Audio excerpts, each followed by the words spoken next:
Something happened at the Azteca that raised far more questions than answers. Before Mexico and Ecuador even kicked off, severe thunderstorms forced FIFA to postpone the match by an hour. Lightning surrounded the stadium, heavy rain soaked the pitch, and supporters waited patiently as officials prioritized safety. Along with the delay came an official announcement that seemed perfectly logical. Because temperatures had dropped after the storm, there would be no hydration breaks during the match. It sounded straightforward.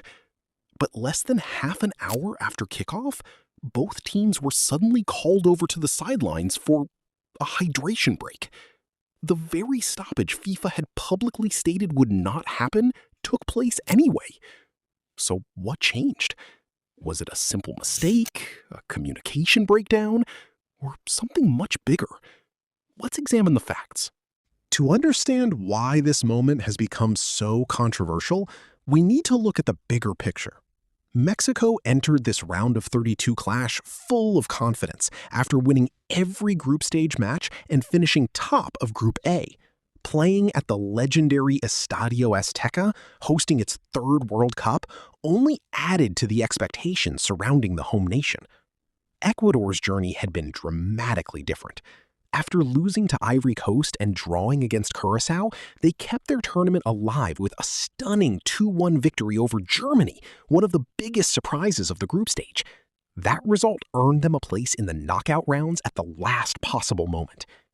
Then, the weather arrived. Heavy rain and nearby lightning forced organizers to delay kickoff by 60 minutes. FIFA released updates explaining the situation and emphasized that player and spectator safety remained the highest priority. The statement also confirmed that the mandatory hydration breaks introduced for this tournament would not be used because the cooler conditions no longer justified them. That decision actually matched the original purpose of the policy. Hydration breaks were introduced to help players deal with extreme summer temperatures. After an intense storm cooled the stadium and shifted kickoff later into the evening, many believed those extra stoppages were unnecessary. Yet the match told a different story. In the 27th minute, both teams walked to their benches for a scheduled pause. Broadcasters immediately noted the contradiction.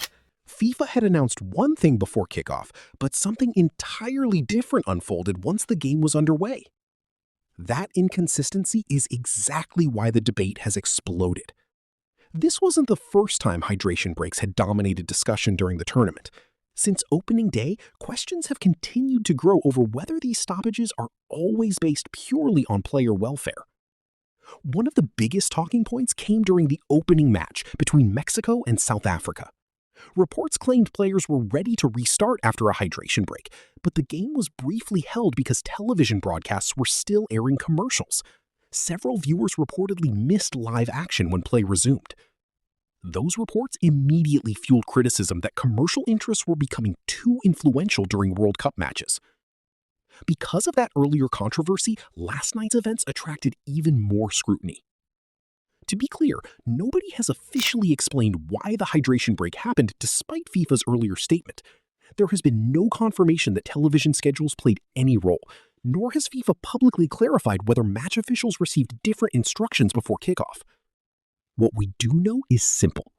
The official communication said there would be no hydration breaks. The match included one anyway. That sequence alone has been enough to spark widespread discussion. The debate stretches back even further. When FIFA introduced mandatory hydration breaks before the tournament, officials confirmed broadcasters could use those stoppages for advertising opportunities. While FIFA described the policy as a player safety measure, many supporters immediately questioned whether commercial benefits would eventually influence how often the breaks occurred. Since then, nearly every unexpected stoppage has intensified those concerns.